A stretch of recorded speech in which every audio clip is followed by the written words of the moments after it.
Bonjour, je suis enchanté de revenir vers vous finalement assez vite pour vous parler de cette valeur d'éveil qui est aussi, je crois, qui fait partie des valeurs importantes que nous devons, je crois, intégrer dans notre existence, dans notre espace relationnel. Donc je suis enchanté de revenir vers vous pour vous expliquer des choses qui me semblent vraiment essentielles en tant qu'être humain d'avoir dans son logiciel 8.0. Et je vais vous parler pour cette valeur d'éveil de l'homéostasie. Et donc cette homéostasie, j'ai découvert ce principe dans ma formation d'aide-soignant. Et j'ai été enchanté, estomaqué, émerveillé de comprendre ce que j'ai pu apprendre, découvrir à ce moment-là. L'homéostasie, c'est l'équilibre de notre système. Et quand je dis système, notre écosystème, puisque nous avons 100 000 milliards de bactéries dans nos intestins. Donc ça veut dire que nous sommes habités par des micro-organismes et qui sont là pour nous aider finalement à digérer notre nourriture. Donc c'est bien un écosystème. Et quand je parle de système, donc c'est pas uniquement notre corps, c'est l'ensemble de ce que nous représentons. C'est finalement cette pyramide dont je parle, ce jeu de cartes là, ce château de cartes qui représente notre système, que nous défendons bec et ongle, avec férocité, pour que surtout ça ne bouge pas, rien ne change. Et donc c'est quoi cette homéostasie? Eh bien, c'est l'équilibre de 6 besoins fondamentaux que nous avons tous. Donc il s'agit du besoin biologique, du besoin psychologique, du besoin philosophique, du besoin sociologique, du besoin culturel et du besoin spirituel. Et ces 6 besoins sont en interaction les uns les autres, en communication les uns les autres, ils sont liés, ils sont en lien, et ils sont tournés à la fois vers l'intérieur du système, pour voir un petit peu comment ça se passe au niveau des paramétrages, et ils sont tournés aussi vers l'extérieur. Et c'est quelque part, j'aime bien l'image, la représentation d'un sous-marin, du sonar d'un sous-marin. Et du coup, je peux peut-être mettre l'image de ce sonar. Et du coup, ce sonar vient nous renseigner sur ce qui se passe dans notre corps. Hop là, j'ai une petite douleur là, j'ai un petit truc, là j'ai les yeux qui piquent, j'ai une petite douleur à l'épaule. Voilà, j'ai un souci à tel et tel endroit. Enfin. Mais ce sonar nous indique aussi ce qui se passe dans notre environnement immédiat, avec notre interlocuteur, quand nous sommes en relation, en communication, nous sommes en alerte, en principe, nous devrions être à l'écoute de ce que nous dit l'autre, dans une démarche de compréhension de ce que cet extraterrestre nous raconte, parce que ces mots, son vocabulaire, c'est son vocabulaire à lui, et donc peut-être que les mots qu'il emploie n'ont pas la même définition chez lui que chez moi, et donc déjà cette réalité devrait nous interroger sur qu'est-ce que tu me racontes, comment tu vois ça, et ça représente quoi pour toi, enfin voilà, être dans une communication pour essayer de clarifier et de vérifier le message de son interlocuteur. Et donc tout ça, c'est notre sonar qui est là et qui veille à essayer de garantir l'intégrité de notre système, son équilibre et le fait que tout se passe bien dans cet environnement immédiat et à l'intérieur. Et donc je vais vous donner des exemples pour illustrer un petit peu cette nécessité de nourrir ces besoins. Et donc ça va nous ramener directement à cette valeur d'éveil, parce que si nous ne sommes pas dans cette valeur d'éveil, nous ne pouvons pas nourrir ces besoins. Et nous ne pouvons pas donc finalement vivre idéalement notre vie, notre espace relationnel avec l'autre, notre réalité. Enfin, si nous ne sommes pas dans cette démarche d'éveil, ça veut dire que nous sommes verrouillés à un certain niveau de notre évolution. Moi j'ai 18 ans, voilà, je suis sorti des études, maintenant ras-le-bol d'apprendre, je sais tout, je connais tout, et hop, je fonce. Et je ne me pose plus aucune question, je suis complètement bloqué comme une statue de pierre, et je traverse mon existence comme ça et je me pose pas de questions. Bien évidemment, chacun fait comme il veut. Chacun est souverain. Maintenant, j'aimerais vous raconter là, comment ça se passe si nous ne faisons pas, nous ne rentrons pas dans cette dynamique d'éveil. Le premier exemple que je vais vous donner, c'est un exemple tout simple. Ça peut toucher le sommeil, ça peut toucher un problème de constipation, ça peut toucher notre appétit. Voilà.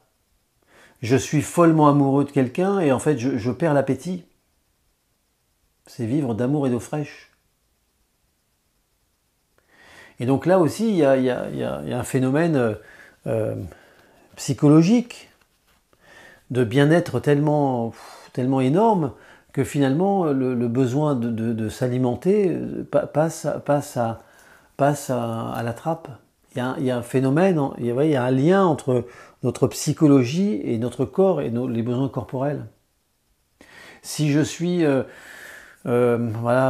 stressé d'un départ en vacances, d'aller dans un endroit où je ne vais pas avoir mes repères, eh bien, beaucoup de personnes peuvent être constipées, avoir une sorte le corps finalement pour préserver cette sécurité intérieure, cette intégrité, va verrouiller et va créer une constipation qui est reliée à ce besoin de sécurité.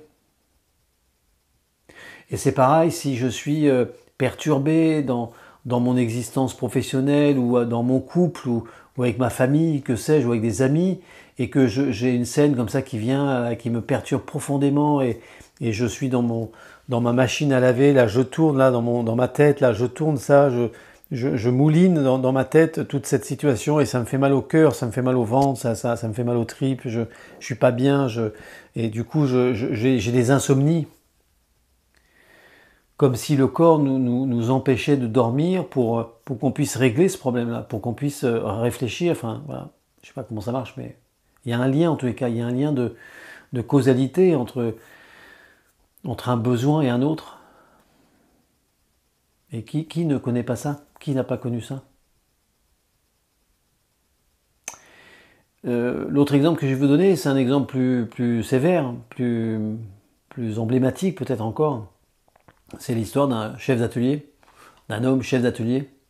Donc nous avons tous des rôles dans notre existence, rôle de fils, de fille, rôle d'époux, d'épouse, rôle de papa, de maman, rôle de grand-père, de grand-mère, enfin, oui, de frère, de sœur, enfin, de citoyen, de fils et de filles de la terre, enfin bon. Et dans la vie de cet homme, avec ses besoins fondamentaux dont je vous ai parlé, le seul besoin qui prévaut, c'est, alors même s'il vit son rôle d'époux et de papa, etc., et que bien sûr qu'il y a d'autres rôles qu'il va assumer, mais ça n'empêche que ce rôle qui touche le besoin sociologique de la société, de la reconnaissance du groupe, du collectif, va prendre une place immense dans son existence.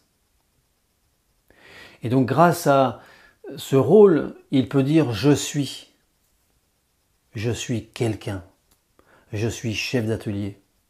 Et en disant je suis chef d'atelier, il est dans cette reconnaissance de ses compétences, de la plus belle version de lui-même. Et donc il vit ça toute sa vie, et donc il est aimé, apprécié des clients, parce que techniquement c'est un roi, donc il connaît les choses, il a tout un tas d'idées géniales, enfin, il sait les mettre en œuvre avec le bureau d'études, il sait avec les tourneurs, les fraiseurs, les ajusteurs, les monteurs, tout ça, il sait mettre en musique toute cette dynamique de construction, et il est reconnu par tout le monde, et il est apprécié par tout le monde, parce que c'est un homme compétent, juste, sérieux, enfin voilà, il a toutes les qualités du chef d'atelier.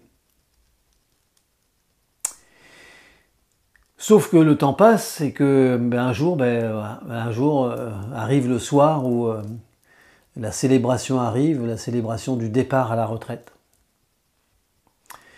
Et du coup, dans cette soirée, il est absolument merveilleusement reconnu dans ce qu'il a fait, sur tout son chemin, son parcours de vie.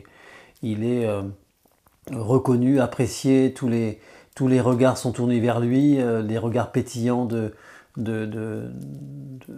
plaisir, de joie, de respect. sa famille est là, enfin voilà, c'est un merveilleux moment qu'un être humain devrait vivre. Et du coup, ben voilà, cet homme qui est quelque chose, qui est convaincu de cette identité, je suis chef d'atelier, et ben du jour au lendemain, ben, il n'est plus rien, il pense qu'il n'est plus rien. Je ne suis plus rien, je ne suis plus chef d'atelier, ça y est, je suis à la retraite, c'est fini. Un autre chef d'atelier a pris le relais, et puis ça y est, c'est foutu. Je suis plus chef d'atelier, je suis plus rien. Et pour certaines personnes, c'est tellement douloureux, enfin, on peut imaginer le tsunami que ça peut représenter, le cataclysme que ça peut représenter dans une vie. Et cet homme, combien j'ai pu entendre, entendre parler de personnes juste à la retraite, ah ben tiens, il est décédé 2 ans après sa retraite, ou 1 an et demi après, ou 9 mois après sa retraite. Alors la question, est-ce que c'est pas justement ce déséquilibre intérieur, le fait finalement de ne pas avoir su nourrir les autres besoins, de ne pas avoir nourri peut-être d'autres rôles un peu plus, et d'avoir été moins sur ce rôle-là. Peut-être le fait d'avoir cherché sa vérité sur quelle était son identité profonde à cet homme, au-delà d'être chef d'atelier, qui fait qu'à un moment donné, ben, quand tout a basculé, ben, sa vie a basculé, son organisme finalement a basculé, et les mots MAUX qu'il a pu avoir, enfin ressentir dans son corps, n'étaient-ils pas les mots MOTS qu'il n'a pas su poser pour lui dans sa vie? Et donc ce que je veux vous dire, c'est le lien qu'il y a entre, vous voyez, la communication de ses besoins et la cohérence finalement de tout ça. Je reviens à cette petite mamie, ou ces centenaires qui ont quelque chose de miraculeux, et je trouve, en tout cas pour l'avoir entendu de la bouche d'une petite mamie, cette fameuse petite mamie avec ses bouquins là, qui disait, mais bon, voilà, moi ça fait 15 jours que je suis là, bon, voilà, c'est mon fils, enfin, qui a décidé que, et voilà, je me contente de ça, c'est bien, enfin, je me laisse guider par la vie, de toute façon on ne pouvait pas faire autrement, donc c'est comme ça, et j'accepte. Voilà. La philosophie de la vie, voilà. Trouver un sens à ce choix qui était nécessaire finalement. Et donc elle a vécu ce moment-là, avec beaucoup de simplicité, de joie finalement, et elle était heureuse, ça se passait bien. Et combien de personnes j'ai pu voir qui avaient une démarche spirituelle, reliée, alors dans une démarche religieuse, mais pas que, une démarche de spiritualité, de lien à quelque chose de plus grand, ouais, une réflexion alors, philosophique, spirituelle, qui transcende l'existence, et qui permet à des gens comme ça d'être toujours connectés finalement à la vie, à cet élan de vie. Et donc ce que je veux vous dire là-dedans avec cette homéostasie, c'est le fait que nous avons la nécessité de nourrir ces besoins, en tout cas d'en avoir connaissance, d'en avoir conscience, et que ça nous ramène directement à cette valeur d'éveil. Parce que nous devons nous éveiller à ce qui se passe en nous, à notre système, à notre corps, à comment fonctionne notre corps, enfin comment finalement nous nous abandonnons même au niveau de notre corps, nous ne savons pas comment ça fonctionne finalement. Et donc si nous ne le faisons pas, comment on peut faire? Comment on peut faire? La valeur d'éveil est nécessaire. Et elle nous ramène à la beauté de la vie.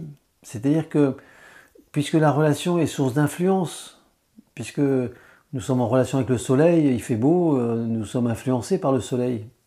Il pleut, nous sommes finalement influencés par la pluie. Alors selon chacun est influencé à sa manière. Mais nous sommes sous influence en permanence les uns les autres. Et la beauté de la vie, c'est que cet espace relationnel, il est sacré. Parce qu'il nous apporte justement des merveilles, que l'autre est un extraterrestre, un être merveilleux, qui est complètement différent de nous, qui fonctionne de manière totalement différente. Et le fait d'avoir cette richesse devant nous, nous devrions en bénéficier, en profiter, enrichir notre propre expérience, notre propre connaissance, notre propre réalité. Et si j'ai besoin finalement de cet éclairage de ces personnes-là qui viennent par miroir, par ce phénomène de miroir, qui viennent me montrer toutes les parts d'ombre que je peux avoir en moi, tout ce que j'aimerais éclairer autrement, eh bien je me dois aussi d'être dans cette démarche d'éveil. Et que si nous étions en capacité tous d'être dans cette dynamique-là, de sortir de notre conviction absolue que de toute façon je ne changerai rien, je n'ai rien à apprendre, et que je vais traverser mon existence comme ça, quel temps perdu! Quel temps perdu, quelle richesse perdue. Et donc voilà, donc si je crois, alors bon, je peux me tromper, en tout cas c'est ce que je porte comme rêve, encore une fois, c'est mon petit délire à moi. Mais j'ai envie de vivre ça, j'ai envie d'expérimenter ça, j'ai envie de le vivre au moins pour moi, et je veille à faire ce qu'il faut pour le vivre moi-même. Et que si nous étions en capacité tous de nous relier à toutes ces valeurs, eh bien nous pourrions, et c'est ce que j'aime dire, c'est que le seul endroit sur cette planète où nous pouvons créer l'enfer ou le paradis, c'est dans notre espace relationnel commun. C'est là que ça se passe. C'est là que la vie se joue en fait. C'est là que tout se joue dans notre existence. Et parce que nous ne savons pas comment ça fonctionne, nous devrions nous y intéresser à tous les niveaux. Et donc, voilà, donc pour l'instant, je n'ai pas encore parlé d'amour, ça va se faire avec la prochaine vidéo pour clôturer cette explication de ces valeurs. Et avant de clôturer cette vidéo, j'aimerais vous donner un conseil si vous voulez continuer à vivre en enfer. Je sais faire, je sais comment faire pour vivre l'enfer. Et si vous voulez vivre l'enfer, voilà ce que vous devez faire. Vous devez abandonner votre souveraineté. Et je rappelle, votre souveraineté, c'est le pouvoir et la liberté que vous avez de faire des choix et de prendre des décisions dans votre vie, sur votre corps. Et si vous voulez vivre l'enfer, premier sous-sol, c'est d'abandonner cette souveraineté, d'accepter que les autres vont décider, faire des choix et de prendre des décisions dans votre vie. Et si vous acceptez ça, vous acceptez que personne n'est responsable. C'est-à-dire que vous ne serez absolument plus responsable de rien. Donc abandonnez aussi votre responsabilité. Soyez en mesure de ne pas pouvoir apporter aucune réponse à tout ce que vous faites, à tout ce que vous dites. C'est open bar. Aucune réponse. Irresponsable. Voilà. Devenez totalement irresponsable. Restez victime des autres, de la vie, des situations, de tout ce qui se passe. Ne croyez pas que vous pouvez changer quoi que ce soit et donc rester victime, impuissante, totalement impuissante de ce qui se passe. Continuez à dire tu me mets en colère, tu m'agaces, tu me fatigues, à cause de toi, tu as ruiné ma vie, si je suis malheureux aujourd'hui, c'est à cause de toi. Continuez à exprimer les choses comme ça. Et vous serez en enfer, deuxième sous-sol. Arrêtez avec la recherche de cohérence. Cautionnez les gens totalement incohérents. Votez pour des gens totalement incohérents. Cautionnez des gens totalement incohérents. Ne cherchez pas, surtout, je prends un peu d'avance, la vérité sur ces gens-là. Laissez les gens dans le mensonge, restez dans le mensonge. Donc ça c'est le troisième sous-sol. Allez refuser l'égalité relationnelle. Donc restez dans la relation de pouvoir, qui est soit du côté du soumis, de celui qui se soumet à une autorité abusive, ou de l'autre côté, celui qui abuse de son autorité, de sa force et de sa puissance pour assujettir l'autre à sa volonté. Et là, vous êtes encore, je ne sais plus, troisième, cinquième, sixième sous-sol, je ne sais plus. Mais c'est déjà l'enfer, de toute façon. Dès le départ, c'est l'enfer. Abandonnez la liberté, votre liberté intérieure, abandonnez tout. Laissez faire, soyez le jouet des autres, de ceux qui savent pour vous. abandonnez votre liberté. Abandonnez toute recherche de vérité. Ne vous posez plus aucune question jamais. Et puis enfin, surtout, ne cherchez pas à grandir à vous-même, ne cherchez pas à comprendre comment ça fonctionne à l'intérieur, comment l'autre fonctionne, ne posez aucune question, jamais. Et vous êtes en enfer, enfin voilà. Si vous voulez vivre l'enfer, il suffit de ne pas respecter ses valeurs. Et je crois, à contrario, que si nous suivons ces valeurs, si nous les respectons, égoïstement pour nous, parce qu'elles sont fondamentales pour chacun d'entre nous, eh ben nous les respecterons pour les autres. Et donc, quelque part, nous ferons partie d'un même corps, nous serons les cellules d'un même corps. Et nous irons tous dans le fonctionnement de ce corps collectif que nous pouvons vivre ensemble. Et si nous ne le faisons pas, eh bien nous serons divisés. Alors, j'ai appris il n'y a pas très longtemps que le mot diable signifie diviser. Et que donc, il nous appartient de faire un choix en conscience pour savoir qu'est-ce que nous voulons vivre. Alors nous pouvons attendre que ça soit le voisin, la voisine qui change, que ça soit tel personnage représentant politique qui fasse changer le monde, la terre, la société. Enfin, on peut toujours rêver que ça soit les autres qui vont commencer à le faire. Et en fait, c'est Gandhi qui disait « Soyez le changement que vous voulez voir dans le monde ». Eh ben on y est. On y est, nous y sommes tous. Et ça se passe dans notre espace relationnel. Il n'y a qu'à regarder ce qui se passe, il n'y a qu'à comprendre en fait la merveille que représente notre espace relationnel avec les autres, avec l'autre, pour mesurer la richesse que ça représente et le paradis que nous pouvons vivre sur cette planète.